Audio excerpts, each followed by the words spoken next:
Magandang araw mga ka-Best Buys. So magpapadala ulit tayo ng Philking 4 to IE2R remote control kay Sir BJ Pornelos niya sa Northern Samar. So ikalawang unit na ng pamilya ito. Yung unang binili nila, yung kay Ma'am Yen, ay automatic. So meron na itong gasolina at meron na din itong langis.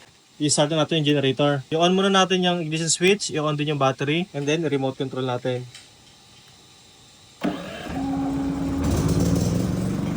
Ayan. Economy on lang natin para medyo tahimik siya.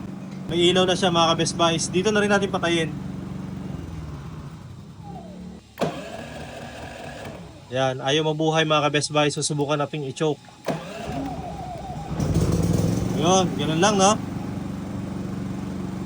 Yun, may kuryente na uli. So patayin uli natin. Okay, choke natin. Yun.